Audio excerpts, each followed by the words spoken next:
Hey, everybody. Welcome back to your Full Tilt podcast. This is Tech Industry Leadership Talks, and we have an incredible guest today.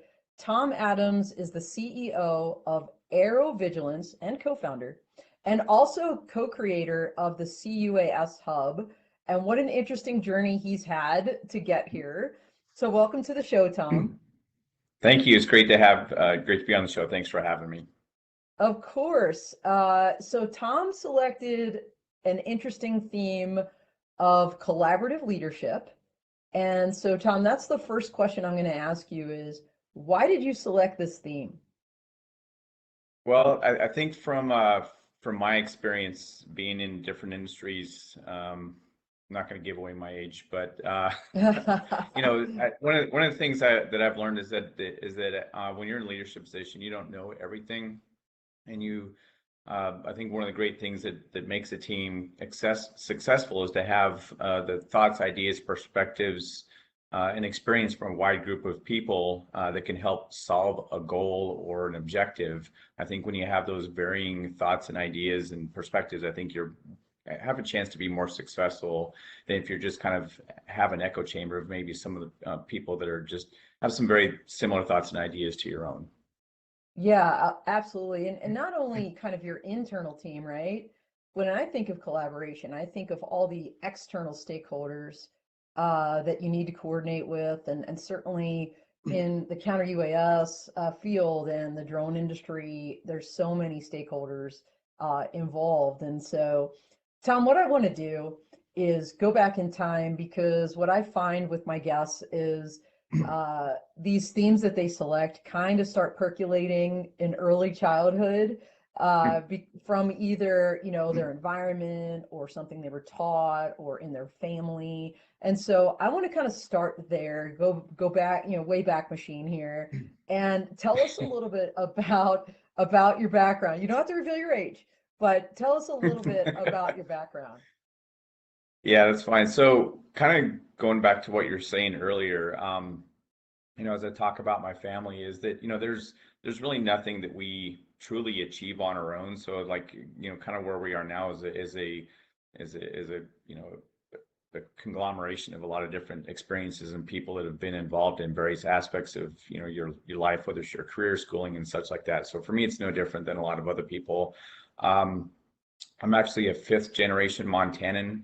My family came to Montana before it was even a state. It was a territory back looking for gold in the 1860s. And then wow, I didn't know that about you. See, I already learned something. Yeah, so the gold prospecting, I don't think was all that successful. So one of my ancestors bought land near present-day Bozeman, Montana.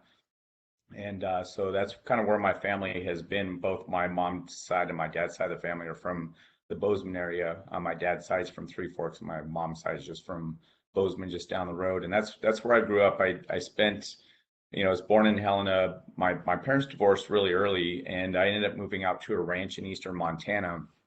And so for my elementary school years, I was a ranch kid. I had a very hardworking stepfather, and my mother worked very hard. And so, we worked 24 hours, not 24 hours a day, but 7 days a week. There's really no days off. Yeah. It was a very large cattle ranch, 500 cow cattle ranch. And we're always working all the time, no matter what season it was, there was always something going on. So that played a big part of my life, I think. Well, that's amazing. I have no idea what that childhood would be like. I mean, I grew up in the streets of Philly, and not like in the streets, but you know what I mean? Like, Yeah. I was raised in Philadelphia, like in a city so different from that life of, like you said, 7 days a week. That's amazing. And I imagine early hours, long days, not just Yeah. 7 days, but like those days were long and hard. Yeah, they were, and I'll even throw you one better to make people really sit back. I was actually 10 miles from our bus stop, and then once I got to our bus stop, it was another 30 miles into school. But we were so far out. This was back before cell phones. We didn't even have a telephone. We'd have to drive to a neighbor's house in order to use telephone to call family or things like that. So we were really way out in the boonies of eastern Montana, where it's actually near where the Custer's Last Stand was, the Battle of Little Bighorn. I actually lived not too far from there, but way out in the boonies. Wow. So, by the way, Tom, we're talking about collaboration, and there's a lot of people out there on LinkedIn listening right now. So, hey, y'all, collaborate with us. Drop a little note, give us some encouragement, tell us where you're from, ask Tom any questions. And so, Tom, as I'm listening to you, I'm already thinking he learned about collaboration really early in life, because I can't imagine that you could survive on a ranch. Like you said, you had to walk however far. Well, no, I I assume didn't a have to couple walk. We miles. drove. We Okay. drove. Sometimes it was on a snowmobile if it snowed really bad, but yeah, we tractor, snowplow, however we could get to the bus stop, we'd do it. Well, and just even to your neighbor's house, like the collaboration of, hey, y'all have a phone. I'm gonna come on over and use it to be Well, able yeah, to, and yeah. exactly. And to your point, every early summer when we would brand the cattle, that took a lot of neighbors coming in and doing that. You couldn't do it just with your small crew, with your family. You had to kind of bring in neighbors from around the area. They would, meet at some location at 4 o'clock in the morning, and then you'd start, herding the cattle, bringing them in, and then kind of going through the whole process of taking care of the calves and vaccinating them and doing all this other stuff. It was a big group effort, and then you would in turn go help other people out do the same thing for their brandings. And so, as a young kid, that was a lot of fun to do that and to be out there on horseback and kind of being a part of the team and stuff. It was a lot of fun. I could tell you have really great memories of this just by the way you're talking about Oh it. yeah, yeah, As very you look much. back, Tom, was there like a saying, or, from either your mom or your stepdad or somebody that you really respected, that resonates with you still today, like kind of around this topic of collaboration? I think I don't know if I have one that speaks directly to that. I think one of the big things that's always stuck in my mind, though, when it comes to careers, and it kind of, in a way, it takes a little bit of away from the collaboration piece. But one of the things that I was told in the Army is that you're your own best career manager, and I've kind of taken that theme throughout my entire career and going out and seeking opportunities, because a lot of times people aren't going to present you with opportunities. You've got to go out and find them yourself. Nobody's going to tell you what your next job should be or where you should go or what you should do. But in the end, you still have to kind of work with other people to find that right opportunity that works for you and your skills and will challenge you. And so that is one thing that's kind of stuck in my mind throughout the years. Yeah, you definitely have to work with others, this collaboration idea, but along the way, you do have to take care of yourself in many respects. And we're going to get to your Army portion of your career, and we're going to get to balance in your life later. But before we do that, I want to ask you about your education, because you talked about how remote you were, this 10-mile hike basically, well, on a snowmobile or tractor, however you got there, to the bus, and then a long bus ride every day. I mean, that's pretty rigorous for a kid. Tell us a little bit about your education. Did you stay in Montana like all through like elementary, middle, high school? Yeah, so I have through the later part of my elementary school career, ended up moving back to Helena, which is where I was born, and finished out my middle school and high school there in Helena. But then I went back to the Bozeman area. I went to the Bozeman area and I was a student at Montana State University, which is kind of our family school, for lack of a better term, since it was right there in Bozeman.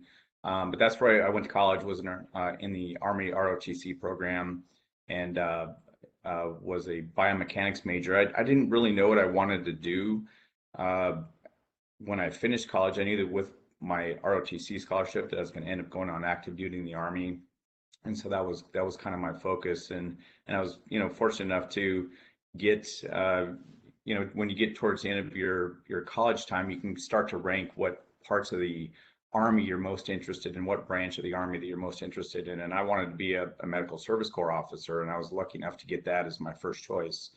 And so that was probably the first big, real big thing that I think as I look back on, that was a very significant part of my life, is going down to San Antonio and going through the officer basic course. And I already knew before I left college that I was going to go to Hawaii for my first assignment. So it was a pretty exciting time to be, in your early 20s and kind of starting a new career and getting to go to, spend some time in Hawaii on. So, it was pretty good. I was pretty fortunate. So what inspired you, from kind of this life on the ranch to going into the Army ROTC for college? It was so my father, when he was at Montana State, he ended up delaying finishing his college. He actually went into the Army, and he was when I was born, he was full-time Montana Army National Guard, and so I kind of grew up in a military family, but not in your traditional active duty military family where we were moving around. We Yeah, stayed yeah. in one spot in one state, and so my dad was in the military. My older brother and my stepbrother were in the military, and so it was just kind of the next thing, the next stage. And actually, when I was in high school, I was in the Montana Army National Guard for a couple of years. I was a 19 Delta Cavalry Scout, went to basic training and our advanced individual training, and then that kind of set the stage for me wanting to become an officer, similar to my father and my older brother. And went through the ROTC program, and then got a commission in the Medical Service Corps in the Army, and then went on active duty, which to me was probably the best thing for me. I learned a lot about myself, and being a leader of people that are around your age and a lot of times and older than you, that have a lot of experiences and more experience than you is really quite humbling. And that's again kind of going back into the collaborative leadership thing. If you're going to come into an environment, you're always going to be around people who know more and have a lot more a variety of experiences than you do, and you have to be open to be able to learn from them, because they've made some of those same mistakes that you're going to make, and you're going to really learn a lot from them. Yeah, absolutely. So why Medical Service Corps? Because it was very different from the degree you said you were seeking.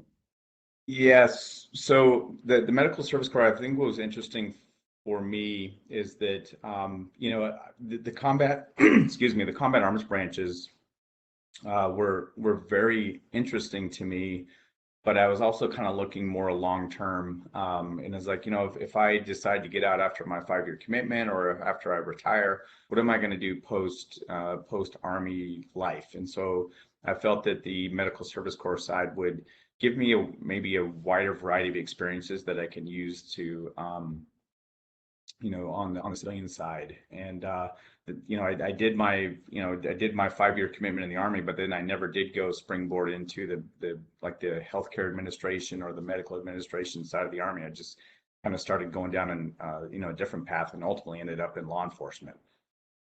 Yeah, it's such an interesting journey. And you wind up in Hawaii. What a gig. I mean, I'm telling you, that's so cool.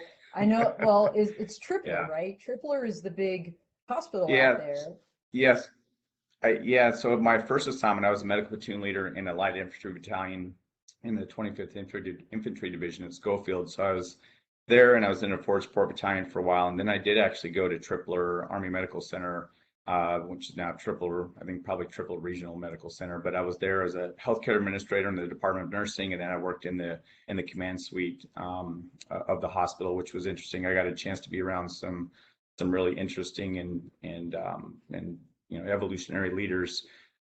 And then from Hawaii, I had a chance to go to either, my next assignment was either going to be in Puerto Rico, or I could go to be a company commander at William Beaumont Army Medical Center in El Paso. And I thought, well, although Puerto Rico would be nice, I've just been on an island. I'd like to get back onto the mainland. So I spent my last year in the Army. I was a company commander at Medical Center in El Paso. So for those that aren't familiar with the United States Army, I have to say, being from the Air Force, there's certain career fields in the Air Force that give a ton of responsibility very early to young officers, like maintainers, as an example. They're like leading squadrons of hundreds of, airmen that oftentimes get in trouble and whatnot. But what I did find kind of working with the Army overall is I just feel like the peanut butter spread, like all of the different, and they call them MOSs, right? Military Operational Specialty Codes, all the different career fields, if you will, seem to lend themselves to leadership very early. And I agree with you. I think that's super cool. And frankly, looking back, I'm sure you feel like you made that right decision, because being a commander of people, I imagine was a much richer experience, even though it wasn't El Paso, Yeah, yeah, than being on a yeah. beautiful island. Yeah, for sure. Yeah, it was interesting. Like my first assignment as a medical platoon leader, I was 23 years old. I was in charge of a bunch of basically, emergency medical technicians whose job was to provide, first line medical support to a light infantry battalion. And, and then we also had an aid station with, Humvee ambulances and, all this equipment and stuff. And so it was a huge responsibility. And then, our area of responsibility was basically the Pacific. And so we trained a lot of times to deploy to, to South Korea and to, back in the 90s, there was a lot of tension with the North, not like it's much different now, but that's what we were focused on, was that mission over there. So it was a lot of responsibility at a young age. Well, that's amazing. And I know, my experience has been that true leaders are lifelong learners. And I also feel that by teaching, that, you also learn from your students. And I think we have a picture here. Now, this was later in your career, so I'm skipping around a little bit, but we're on this Yeah. education topic, and I think this picture of you teaching IED awareness to the Turkish National Police later in your law enforcement career is really cool. So, in the Army, you got to work, I'm sure, with not just U.S. but coalition forces and Yeah. partners for peace and whatnot. Here you are in Turkey. So, when you think about lifelong learning, Tom, how do you continue to learn and grow, or how have you done that through the So years? yeah, I think I've always enjoyed learning, and I think more so as an adult than I did when I was in college, because I kind of felt, even though I believe in the education system, some of the you don't always get to learn and choose some of the topics that you like, but when you kind of get Agreed. into a career, yeah, you can kind of get into things that you're really interested in, and later on in life, I ended up getting into, after the Army, I spent a little bit of time in the corporate world in the credit card industries with Bank One First USA and then Capital One, but then ultimately really wanted to get back into government service. So I became an FBI agent. Uh, a few years into my FBI career, I raised my hand to become a public safety bomb technician. So I was a special agent bomb technician. And one of the great things about that role is that you can kind of choose to be as active as you like or travel as much as you like. And so we did a lot of international stuff, deployed to Afghanistan, Nigeria, and went to Senegal, spent some time in Turkey, as the previous picture was kind of mentioning. But in order to teach, you had to really become a student and really learn about those subjects as much as you can. So when it comes to IED awareness, you have to know a little bit about chemistry and electrical engineering and physics and all these other different things to be able to explain the topics in a way that makes sense to other people and to be able to answer questions and have some amount of credibility. I think that was a big part of it. So for me, it's just having an interest in the topics and wanting to learn more and wanting to be able to explain to people, everything that they might need to know about that particular subject. So, man, you went from ranch hand essentially to this engineering student to Army ROTC to medical service corps to corporate world working for credit card companies to law enforcement. Holy shnikes, Tom, your experience is Yeah. just really broad. So what called you to serve? Like, I understand the Army piece with your background, with your dad and your brother, and you obviously had a heart for public service, but why law enforcement? Why did, you're working for Capital One or one of these credit card companies, and you think to yourself, hey, I'm gonna apply for the FBI? Like, what was that thought process? Well, a lot of that went back to, I enjoyed working in the corporate industry, but it was different for me. It was a little bit of a hard adjustment to me. And like I said, even those were great corporations, it just wasn't something that was fulfilling for me. And so one of my great friends that I was in Army ROTC with at Montana State ended up, when he left the Army, he went directly into the FBI and was just telling me how much he enjoyed it, the challenge and all the different things that he was doing. And so back in 2001, before 9/11, I started working on my applications for the FBI as well as the CIA, and neither one of them were hiring when I turned in my applications in July of 2001. And then in October 2001, just a couple weeks after 9/11, I started getting phone calls to come in and start going through the interview and evaluation process. And so that's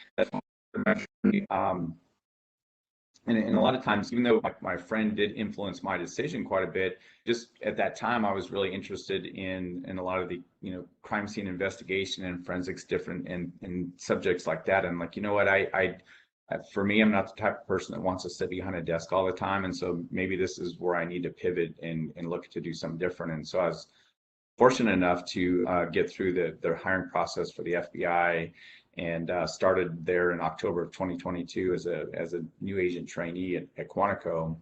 And then my first assignment was similar to the Army. When you want to rank what you want to do in the FBI, you can rank your field offices where you want to go. And I was hoping to go back to the Northwest. I think I had Seattle, Portland, Denver, Salt Lake, and some other office in my top 5. I ended up in Miami, which was actually ended up being a great assignment. I was on a healthcare fraud squad. We had 2 squads in Miami, almost 30 agents that were just dedicated to healthcare fraud in Miami-Dade and Broward County. So that was my first assignment. And so it came full circle back to your medical background. And so it did. How did you get into the IED, the improvised explosive device, for those that don't know what an IED is? How did you get into that from doing kind of the medical fraud? Yeah, so I spent about 4 years in Miami, then took a voluntary transfer to the San Antonio FBI office, specifically the McAllen Resident Agency on the Texas-Mexican border. And when I was there, the opportunity came open. We had a bomb technician who was assigned down there in the Rio Grande Valley. He was moving to Austin, and so they opened up a spot down in the Rio Grande Valley. And so I put in my application for that. My friend who I went to college with and was in the Army with, was a bomb technician out of Houston, and he told me it was the best program in the FBI, and it looked like something that I was really would be enjoy doing. It would be a great challenge. I could learn a lot more, and I put in my application, went through the process, and was ultimately selected to fill his spot.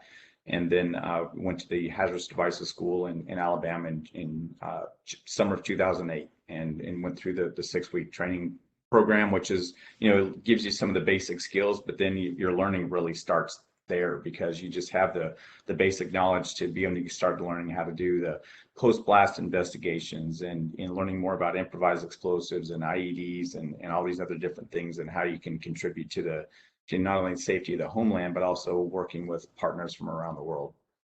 Well, I imagine robotics is a big part of that discipline, because you don't want to put humans out there if you think there's some kind of an IED, but you can roll that robot, the ground robot, or now, and this, Tom, it's preaching the choir, there's so many drones with advanced sensors that can basically sniff these things out. So we've come a long way, I think, from when you started. And a lot of this, of course, was pioneered in the military, in battlefields overseas, but, it's super relevant to the homeland. We use real dogs too, which it's so much better to use a robot spot if it might get blown up, like I'd rather have that blow up than a real live dog, because I know not only are they like our best friends, but the amount of time and training for those dogs. So super cool. It's a you lot. did that for, yeah, go ahead, Tom. Yeah, and I was just going to say, going back to the robots thing, that was my first introduction to using uncrewed systems. And that's something that they teach both in the public safety side and the military, is that those uncrewed systems can be a great, they can provide you some great feedback sensors, but also keeps those bomb technicians out of harm's way when it's really not necessary. And so that was a big tool, learning how to drive some of those very expensive robots. And then that actually, when I got to the point in my career where I was doing some work with headquarters and had started some of my unmanned systems master's work at Embry-Riddle, I was able to kind of use that to help advise on some of the things that the FBI could do to add drones into their bomb technician program. There was a lot of other people working on it also with me, but I was able to kind of use some of that knowledge and experience too to help progress that. So you slip that in there, back to education, lifelong learning. You Yeah. mentioned that somewhere along Yeah. the way you decided to look at uncrewed aircraft with Embry-Riddle and get some kind of a degree. Yeah, that was getting a master's degree was something that I always had wanted to do, and then it was actually reading the story. I won't say who it is, but actually someone who's was a former police chief at a major city, who's now working in the security industry, inspired me reading her story. I didn't know her at the time. I read her story, and I was like, you know what? What's my excuse? Why something I always wanted to do, but I was just kind of didn't really have that extra oomph to get it going. And reading her story actually inspired me to go get my master's degree, and that actually opened up the door for me to get into the unmanned systems world, which is where I'm living in now. And it's kind of weird because I've come back full circle, and now I'm working with a little bit with that person on a committee who actually inspired me to get into this field in the first place. So it's kind of interesting how that happens. Tom, you're killing me. Because you're not telling us who this incredible woman is. No, like seriously, it's so hard to find, for this show in particular, to put women on the show, right? To have women leaders out there. And I love the fact that, you read a story about this woman leader that inspired you, but you don't feel comfortable sharing who it is. All right, I'll go ahead and say it. I'll go ahead and say it because I did actually get a chance to tell her a few weeks ago finally. But so back in 2013, I ended up in the Richmond FBI office as a full-time bomb technician, but we would also support other local FBI offices. And so in 2013, I was up supporting President Obama's second inauguration. And so I was paired up with a Metro PD bomb tech. And as I was sitting there, we had to go on some calls here and there to check out some things. But I wasn't familiar with the police chief at the time, who at the time was Kathy Lanier. So I read her story. Very, very interesting story. She, single mother, working through the police force, got her bachelor's degree and master's degree. As I'm reading her story, I'm like, what, as I said before, what's my excuse? Why aren't I doing some of these extra things to kind of improve my education and outlook? And so that story actually stuck in my mind. And then a couple of years later is when I didn't really know what I wanted to get a degree in. I didn't want to do it just to do it. I wanted to find something that was going to be really meaningful, because I didn't really ever use my bachelor's degree. And so I wanted to have something that I was going to use. And so I eventually ran across the Embry-Riddle Unmanned Systems program. I was like, that's the one I'm going to do. And so going down that path, finished, actually I got into the FBI's Counter-UAS program while I was still in my master's program. But I think the fact that I was in the master's program actually helped me get into the FBI Counter-UAS program, because there wasn't a lot of knowledge in that field at that point. So I think it all just kind of worked out that way. Yeah. So first of all, Kathy Lanier is with the NFL now. Is that right? The National Football League, and, Yes. and one of the leaders of that ginormous organization. What you don't know, fun fact, is I actually met her. It was probably, and this is on my end, the worst meeting I ever had in my life. I was the staff judge advocate, a lieutenant colonel at Bolling Air Force Base. And I don't know if you know this, Tom, maybe you do, being in the FBI, but DC, because it's not a state, doesn't have state laws. And so, Right. on the base, Bolling Air Force Base, when a civilian would commit even just a minor traffic infraction, or if they were dealing drugs on our base, it always had to revert to a federal crime. And of course, the feds didn't want to prosecute little piddly stuff like some kid shoplifting at the BX. So Yeah. I was looking to change that, Tom. And I had a captain in my office that put together a paper, and we had a big meeting with the DC Metro Police, and she was in charge, and she's at the head of the table. And what an incredible and intimidating figure, right? Even back then. And I wasn't prepared for the meeting, honestly. I did a horrible job. We never got that change. I mean, it would literally would need like all kinds of legal, statutory, congressional changes. But I just remember seeing her and thinking, oh my gosh, she's in charge of the PD here in the DC, the area. And just that memory sticks in my mind, because like you don't see a lot of women leaders in law enforcement. Let's call it what it is.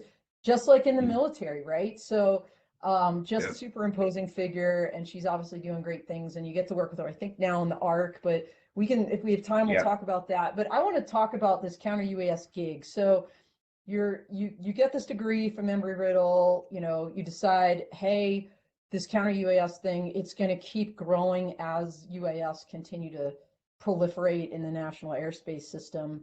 And you got to do so many cool things, Tom. I think we have a picture of you at the U.S. Olympic Track and Field Trials in Eugene, Oregon. So what kind of things did you get to do, to the extent that you can share a little bit about that?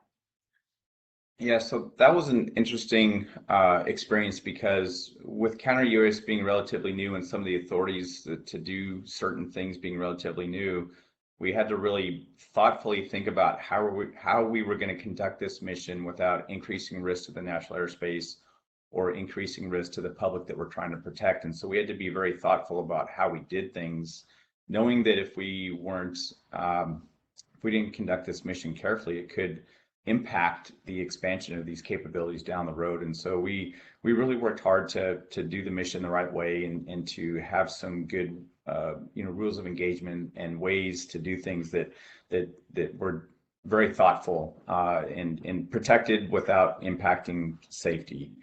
And so we learned a lot from that. There were some times when at the end of a mission we'd be like, what, that didn't work very well. We need to figure something out, how to do it differently or better. And doing these missions in urban environments in the homeland are really a lot different than doing it overseas. Not better or worse or the same. It's just there's different considerations that you need to keep in mind when you're doing this mission. So I learned a lot. It was a great time. We had a great team. It was a lot of traveling, a lot of hard work, heavy lifting, carrying stuff, heavy equipment, installing, setting up networks, conducting missions, after action reviews, packing up, going home, and doing it all over again at another event. But I had a great opportunity to work with state and local law enforcement around the U.S., work with people from some of the major sports leagues and high profile venues around the U.S., and learned a lot from them too along the way. It was a great experience. And you were literally writing the playbook. I think we have a picture of you standing in front of the Artemis 1 rocket at the Kennedy Space Center. And if we can, here we go. So you talk about sensitive environments. I mean, not just urban, but look at that hardware behind you. I mean, that's something if you're doing a counter-UAS mission, because you can't have a drone flying around that launch pad, I imagine there's so much sensitive equipment, you need to do that right. So you definitely, I will call it a trial by fire, what you were exposed to during that time. So we're getting close to the end here, but we're going to keep going a little bit, because your career was so unique, and that journey, that thread of that journey, I can see the connections, I can see the collaboration theme and why you picked it. What tips to young people out there, or people that are looking to change their career, what tips would you give them, knowing how you pivoted so many different ways and times throughout your career to seemingly very different disciplines and topics. So what advice would you give to people out there? So while you're saying that, I know you've got your call sign that you have from the Air Force. I guess mine would be Pivot if I had a call sign. By the way, everybody, my call sign was Pitbull. So you can write that down in your fun facts book if you're keeping track of my fun facts. Yeah, they'll come up on it. Yeah. We Yeah. come up on a trivia session someday. I was having this conversation with my older daughter the other day. She's going to be a senior next year in high school, and she's picked her school, but not that she wants to go to, but not really what she wants to do. And normally it's kind of done the other way. And I was asking her, like, what is it that you are interested in or would like to do? And there's a lot of kids at her age that know they want to be a neurosurgeon, or whatever they want to be, an IT specialist, or they want to go work in the automotive industry and be a mechanic. Whatever they want to do, they already kind of know. And she doesn't know. And I said, you know what, that is okay if you don't know what you want to do. Try some different things to figure out what you do like. It's hard. Whatever my plan was at 18, I can guarantee you I didn't expect to be sitting here with the experiences that I've had at this point. So I didn't know what I wanted to do at that age. And so even out of college, I didn't really have a good idea. I didn't know if I was going to stay 20 years in the military or do 5 for my commitment and then go do other stuff. And so I think just kind of just being patient and just seeing how that path develops. You just never know what it's gonna be. Yeah, and here's you, I guess, with some teammates with a space outfit. Yeah, We're still, you know, yeah. yeah, one of our trips, we were in Houston, and actually we got a chance to visit the Neutral Buoyancy Lab. That's my niece there on the left, Kayla. She works for NASA, and then so it was kind of cool to go down there and be able to visit with her. And then we had most of the team down there. There's another picture with a bunch of them, but I didn't talk to them first about putting that picture up, so I just put this one up with her. So. No, that's really cool, and I agree with you. Just kind of find your way, right? Like just try things out and see what works. And sometimes, it opens the door to a whole different thing. Like you getting that degree with Embry-Riddle kind of opened the door to being the counter-UAS expert you are now. We're going to talk about balance here momentarily, Tom, but before we do, of course, we have to talk about your current company, AeroVigilance, and the Counter-UAS portal and hub that you created on the web.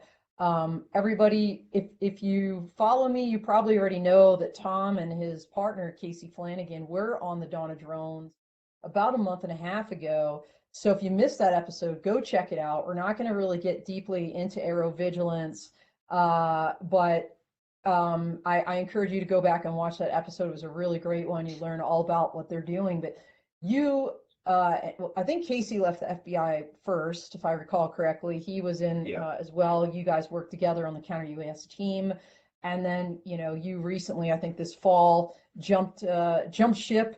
I'll use a Navy metaphor there, and joined into the business full time.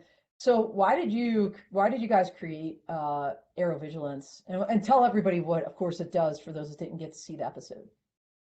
Yeah, so AeroVigilance is a counter-UAS consulting, training, and services company, and really what we wanted to do was to take our unique experience conducting this mission on the federal law enforcement side, and then coming into the private sector to, as end users on the federal side, we wanted to be able to help end users with, policies, procedures, training, giving them some insight that they might not have had before, and also have the opportunity to work with some counter-UAS product and service suppliers too, to see where we can help them out to understand the intricacies of the homeland security environment. As I mentioned before, it's much different than the overseas environment. There's different things and considerations you have to keep in mind conducting this mission. So that's really what we wanted to do, and we're coming at it from a technology agnostic approach. So we don't have any existing agreements with product and service suppliers when we go talk and work with clients who are maybe looking to have some airspace awareness and protection. We don't have a solution for them in mind already. We're going to go and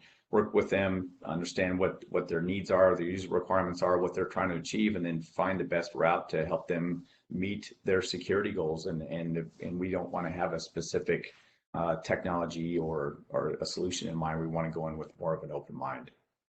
So on this very nonlinear journey that is your life, you're now an entrepreneur, and I know what that's like. Also, Yeah. not we share the military background and also the entrepreneurial spirit, I guess.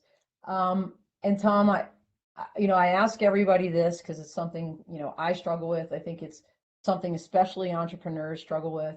How do you maintain balance in your life? Yeah, Or do so you? We've chatted about this before, and I'd love to be able to say, hey, I've got it all perfectly figured out. I don't yet. As a new business, you're always, you have to kind of figure out your way in the world, your way in the industry, and you're always constantly doing business development and working and collaborating with other people, and so I haven't really found that good balance yet. It's that I'm working on. It's going to take some time because we kind of have to get things set. We're not at the place where we can bring other people in to help out, but we're hoping to change that very soon. And then at that point, I think we can, potentially, I'm going to be looking to achieve that balance. It's something Casey and I talk about all the time is what can we do to maintain that work-life balance? Because we know that at a certain pace, you can only go for so long, and you're gonna burn yourself out. And that's something that we don't want to do. But I am working on that as a constant thought and process that I go through in my mind almost every day. So if you have any tips, I would love to have them. Well, because you mentioned your daughter, and clearly somewhere along the way you got married, had a family, and I think that's the hardest thing is like, only so much time in a day, and how do you do that? I have not cracked that nut. I'm kind of a schedule driven person, and that helps me kind of, knowing when they're asleep, and can I just go to the gym and it doesn't impact anybody, or take time away from when they're awake and things like that. I mean, that's something I just did throughout my career, but man, that's just a whole nother show you and I and conversation you and I can have. But yeah, and of course now we're getting close to the end of our time, so I don't want to end the show without our quick lightning round, because I think this is so enlightening to hear the answers to these three questions from our guests. So I'm going to dive into those, Tom. And the first one is, what's your favorite book? So Wool by Hugh Howey, which is with the inspiration for the current Silo, the series on Apple TV. Interesting. Okay, I'll have to check that out. Number two, who's your hero? I would say Colin Powell. Okay, cool, good stuff. And last but not least, the one leadership tip maybe that you learned along the way. I mean, you kind of alluded to this a little early, maybe you have something different. The one leadership tip you learned along the way that you'd like to pass along to others. I think, well, it's a leadership tip and just a human tip. I think that one thing that I think that we can all do better is to be a little bit more compassionate and understanding of people that are different than we are. So I think that's an important, both leadership and just being a good person. I think that's awesome. And tying it back to your theme of collaboration, you can't really collaborate well with people if you're not empathetic and open, like you said, to diverse perspectives and ideas, and also to kind of what's going on in their lives, because everybody's got a story, right? And on that note, it was so awesome learning a little bit about your story. I'm really so for everybody out there, Tom helped me so much with my AUVSI Law Tech Connect event. I can't even explain. He was a panelist, but he came on Sunday and he helped set up, and he's like putting up my pop-up, my banner, and like taking stuff down and like schlepping stuff, through he didn't have to do any of that. And, so now I know a lot more about you, Tom, and I really appreciate you. Thanks so much for being on the show. Thanks, Kay. I think Kay Cruz is out there putting in notes, and we had another person in the chat saying great stuff, and it was great stuff. It's all because of Tom. So check out AeroVigilance and Counter-UAS Hub.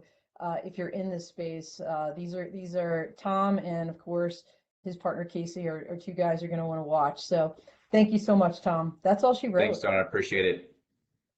See you later.